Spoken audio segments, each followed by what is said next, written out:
Hi everyone, welcome to End Zone Scoop. I'm Liz, and with me is my wonderful co-host Dana. Shona will be with us very, very shortly.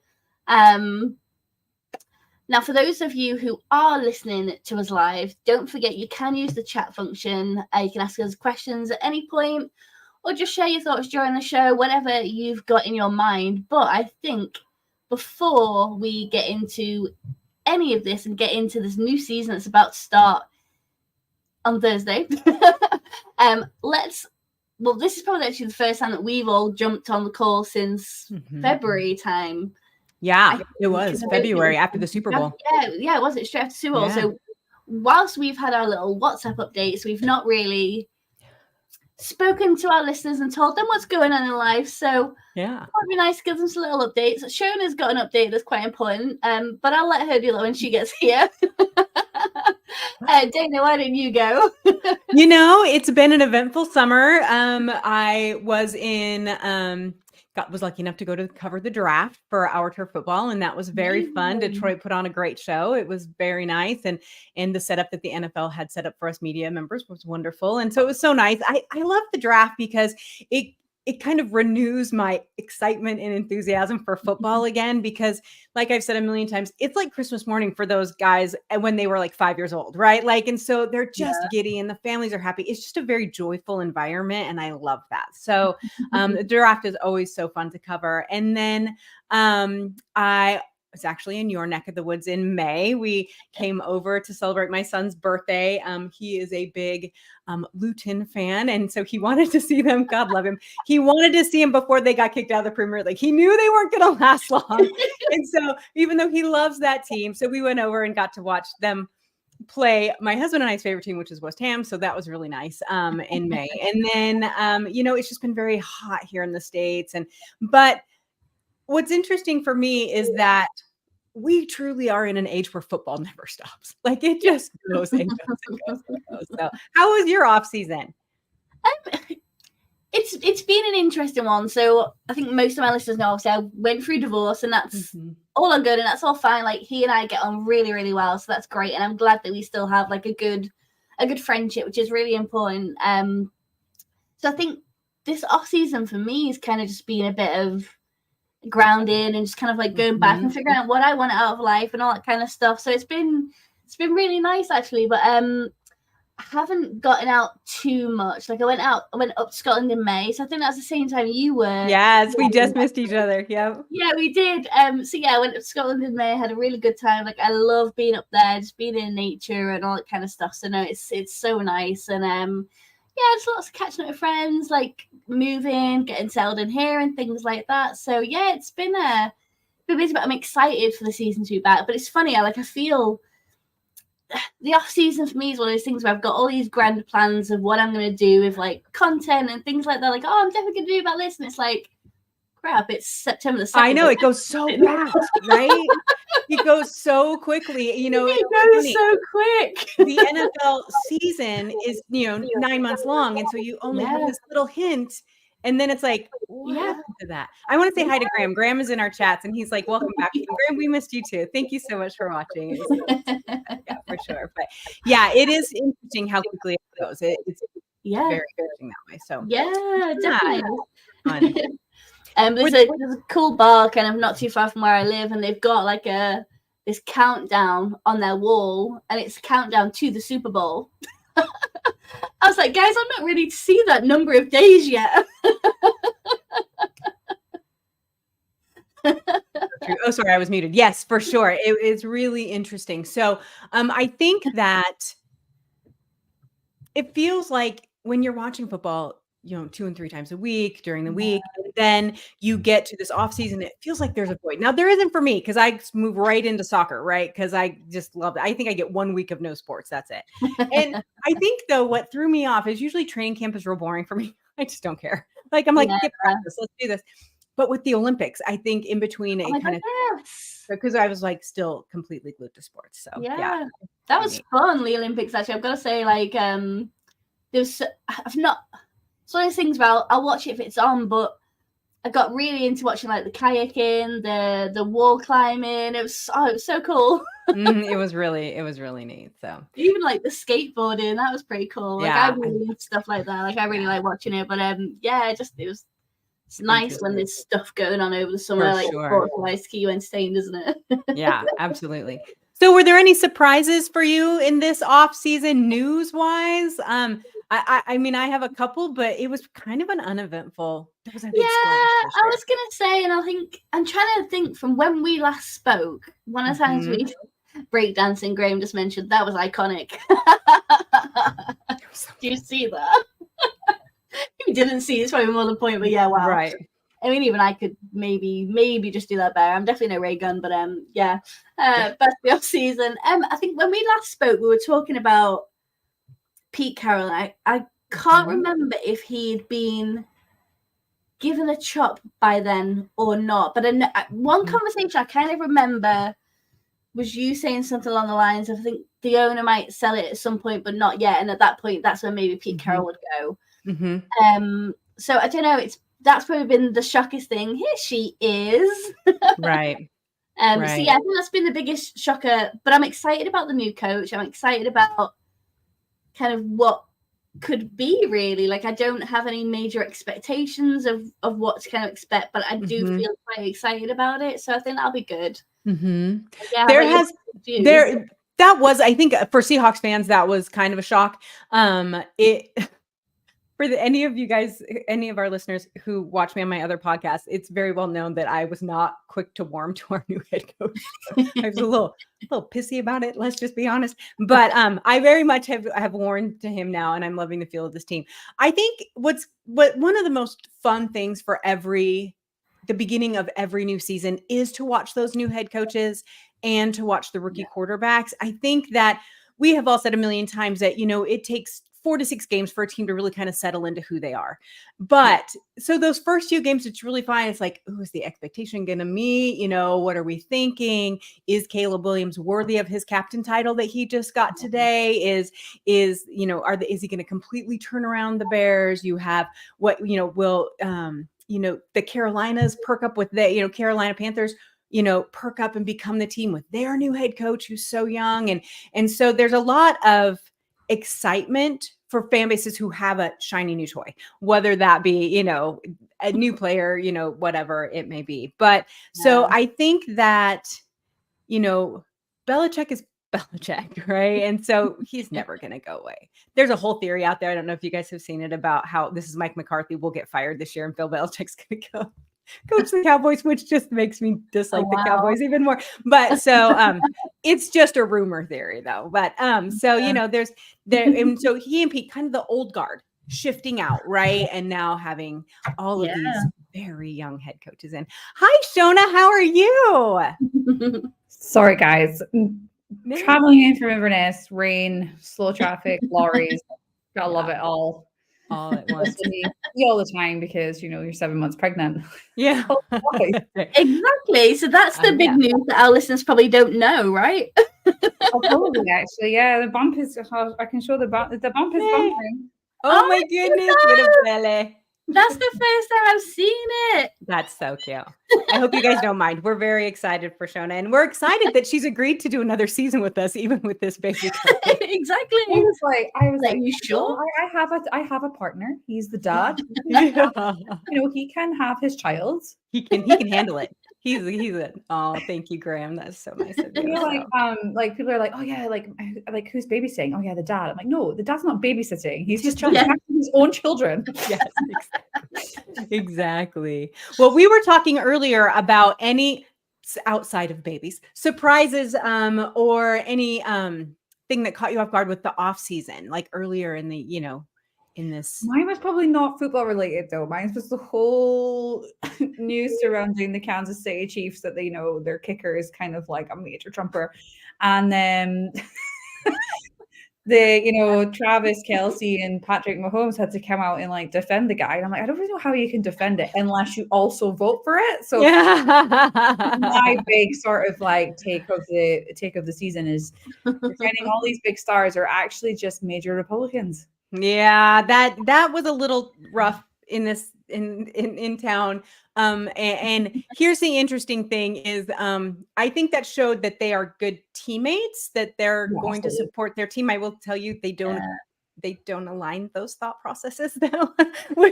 But at the same time, I think that was really interesting. There was a lot of kind of personnel things though, right? Like this whole Brandon Ayuk drama and how long that went on for, just for him to get the same damn deal that he had on the table. I mean, it changed a little, but you know, that was so much unnecessary drama. So that was my point to Liz earlier, is that this season wasn't about big splash trades or, you know, big, huge. I mean, there was a lot of big signings. There was a lot of cash thrown around this offseason, but it didn't have, there wasn't an Aaron Rodgers to the Jets this year, right? No. Like there wasn't that. It was a little calmer during the offseason.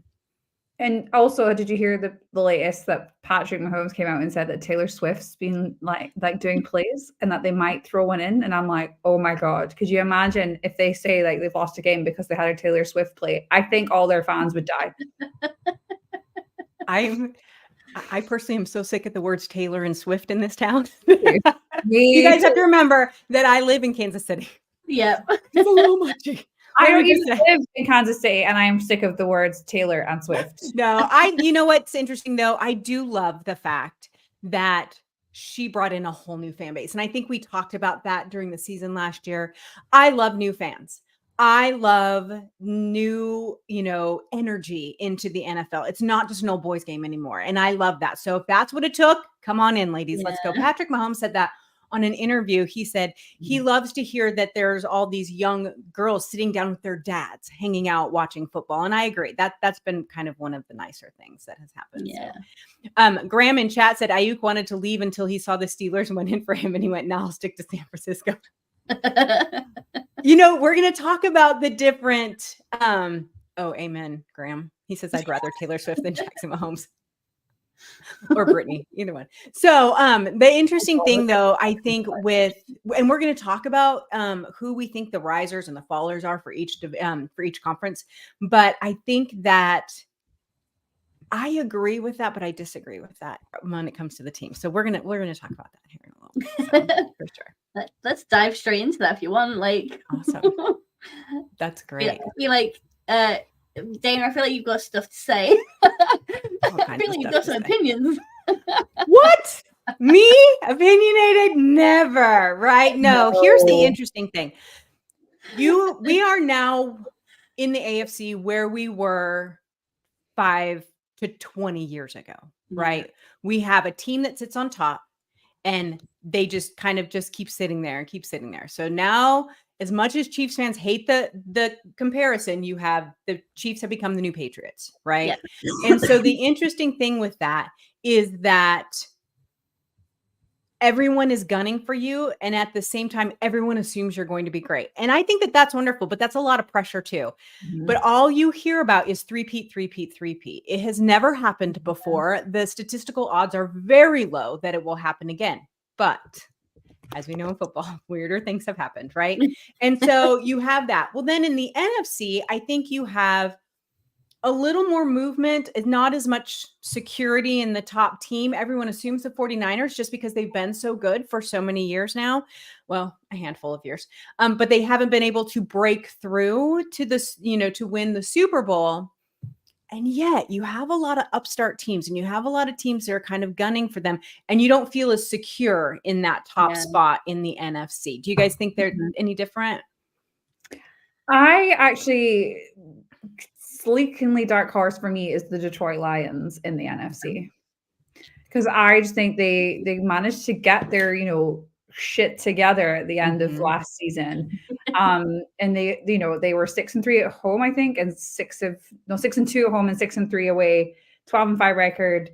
They went as far as the championship round. Like, we were all rooting for them. And I actually just think Goff is still loving his football there. You can totally tell since leaving LA. He just absolutely loves being in Detroit. And I think if you're happy quarterback, happy team. That's one of the main things. And their defense is great. And I think they have that all round sort of package that people are just going, they'll be the 49ers, but don't sleep on the Lions. You should never sleep on a Lion anyway. It's quite dangerous.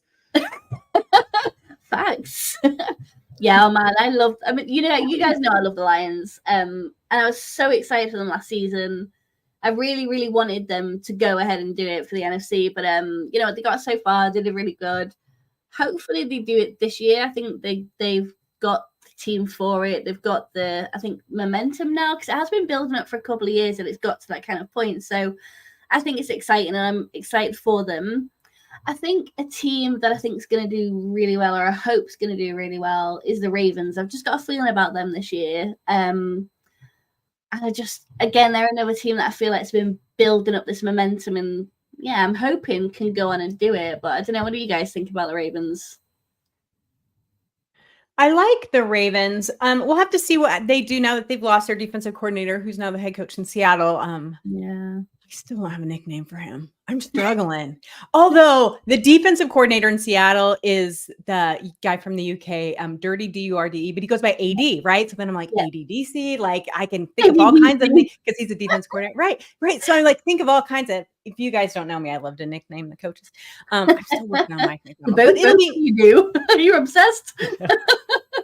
So we get along. But so I think that what will be interesting there is to see the adjustments that are made.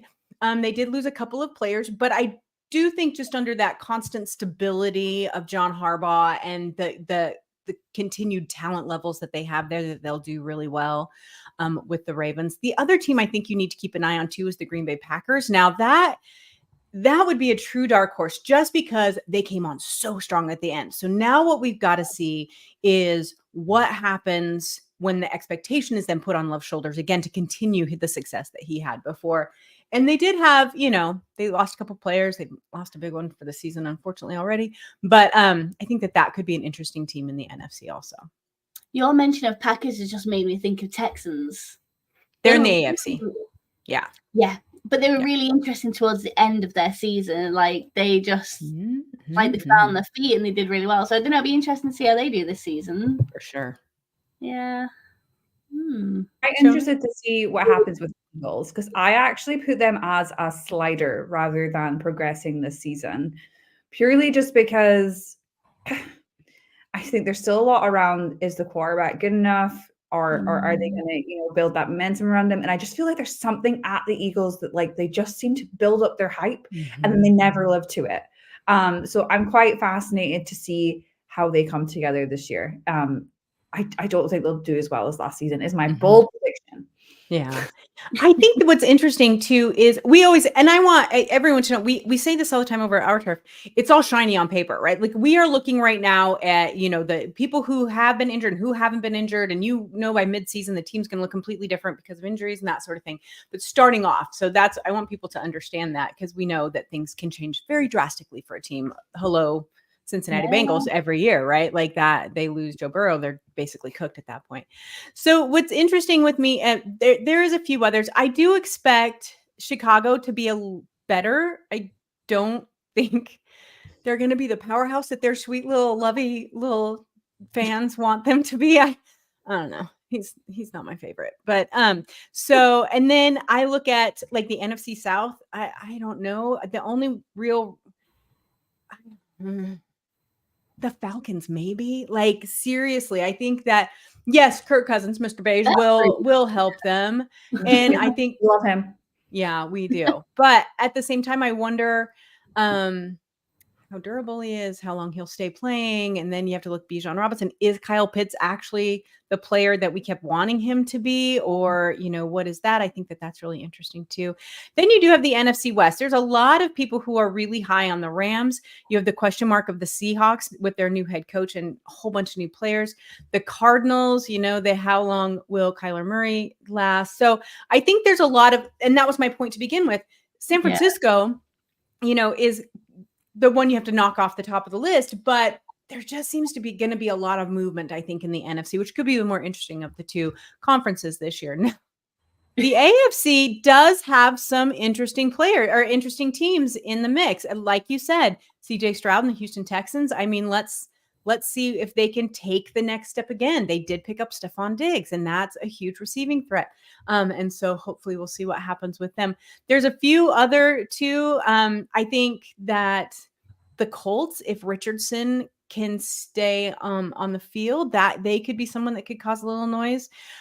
You look at, I don't see anyone in the AFC West. You never know what evil Harbaugh's going to do with the Chargers, but I don't know. And then the Dolphins, he is the evil Harbaugh. There's the good Harbaugh and the evil Harbaugh, but and then Miami also is kind of always there. But I just don't know. And please tell me how you guys feel. If there's anyone that can shake the confidence that we have in the Kansas City Chiefs. No. It's not in this there yet. I mean, obviously, it's difficult, like you said before, like being on that top spot. 3-peat, I don't know if they're going to do that, and I kind of hope they don't, because it's like my brother was just speaking about it on the phone to me. He was like, I don't really follow the whole NFL season, but love the Super Bowl, and I'm bored of the Chiefs now. And I'm like, well, to our world. He was like, it's like Man City winning the Premier League all the time. Yep. So it would really be interesting if another team from the AFC would get there. Don't know who that will be though. And if they do get there and it's against the 49ers, I'm going to have to root for them again. So it's just like a rock and a hard place. Yeah. Liz?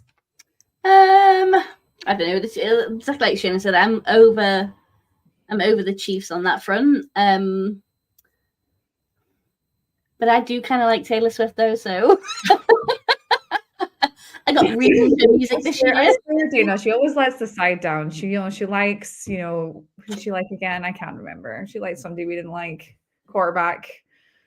Baker Mayfield. Yeah, but come on, who don't I like? It's probably more the appropriate question. Who doesn't Liz like? It's true. She's like, no, Liz, every time. Yeah. Every time. It's never going to change, I'm afraid. That's I am who I am.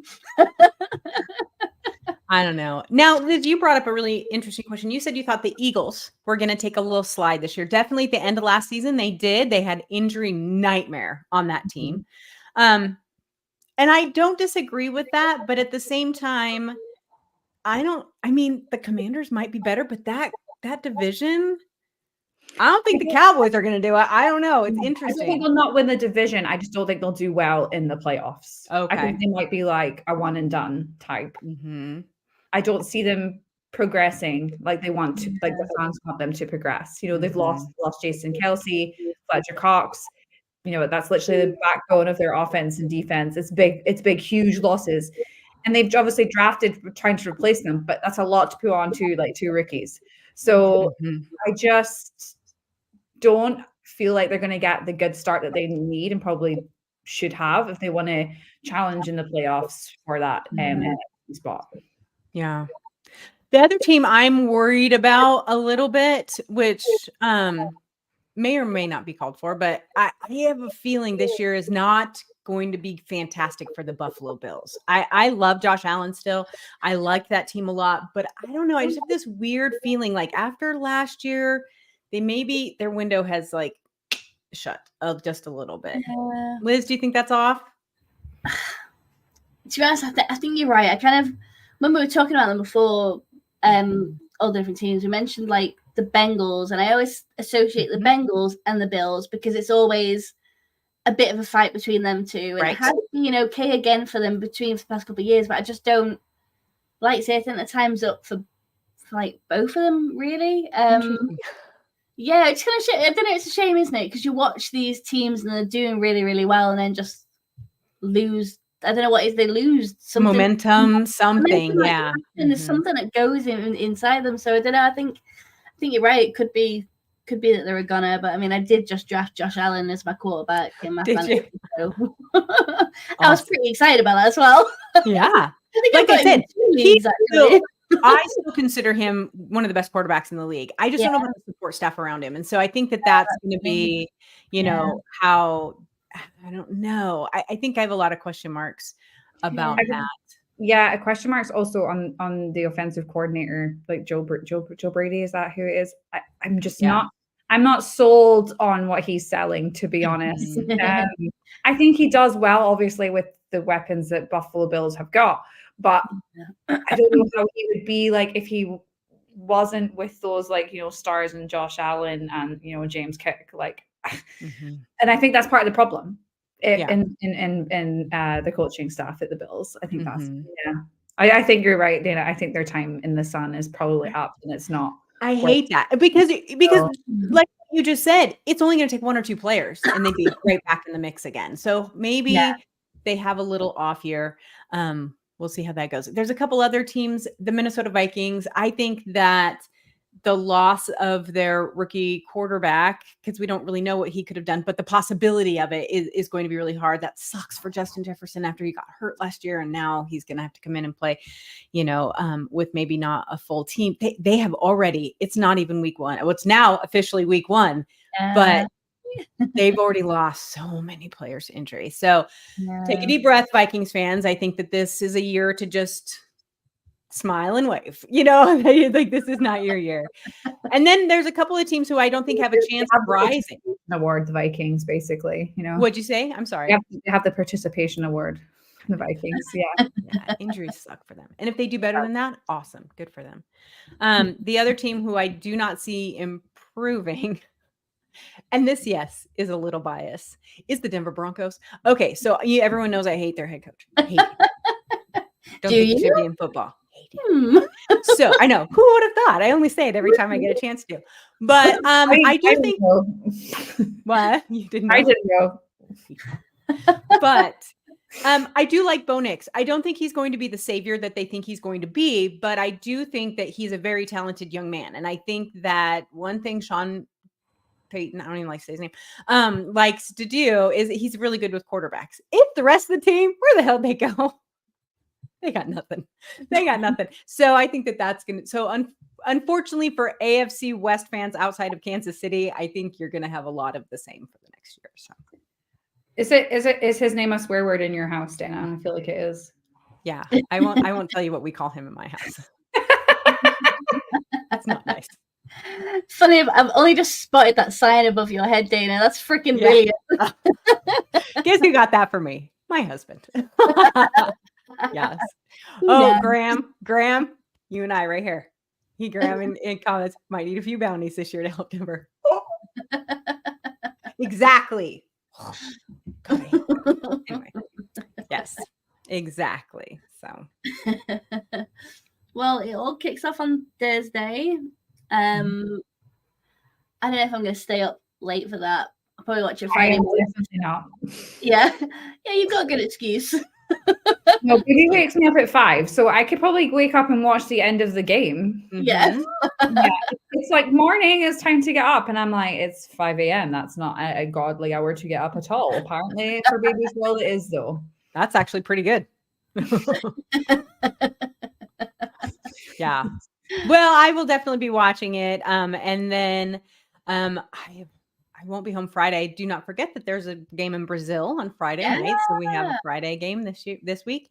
So Thursday, Friday, college football all day Saturday, and Sunday football, and 2 games on Monday. So you have a whole week of football, people. It's going to be best way to get into it. Best way. Yeah. Dive in. Well, I think that is it for this week's End Zone Scoop. Unless there's anybody else has anything else to add? No, we are good. All right, well, we are going to be back every other Monday at 6:30 UK time, 1:30 Eastern time. So, yeah, to avoid missing out, make sure you subscribe and you'll be the first to find out about our upcoming episode. So until next time, guys, thanks for joining.